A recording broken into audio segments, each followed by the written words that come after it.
Somebody has strange behavior, or because they are reducing in their consciousness level, they're becoming unconscious, or because they're having a seizure, or maybe difficulty talking, those are clues that this is something more than just a flu. This is a brain infection, and this person needs to get to hospital as soon as possible.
During the violence of an impact involving the combined sudden deceleration and rotational forces, similar to the one shown in earlier animation sequences, the corpus callosum can often become injured.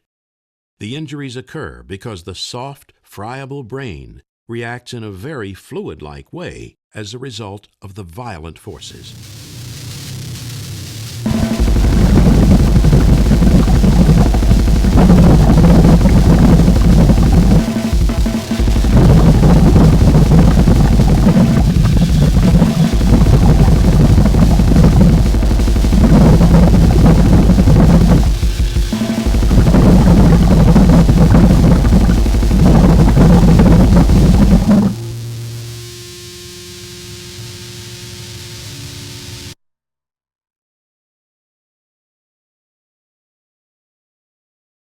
And then malaise is also another early symptom of encephalitis.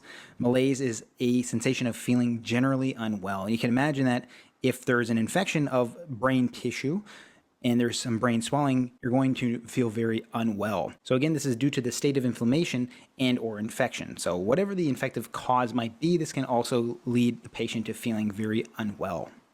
Now, after those prodromal symptoms, the patient becomes more acutely ill within hours to days. So those are the first symptoms, but the following symptoms are very important to recognize as well.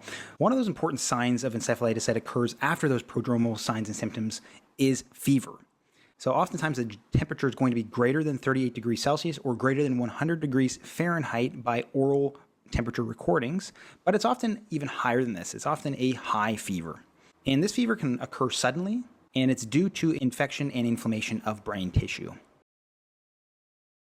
Some slightly different clinical features, and one of them is, again, memory deficits with HSV encephalitis.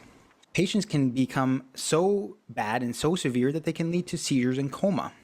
And in fact, seizures and coma are relatively common complications of encephalitis. This is due to brain swelling and increased intracranial pressure.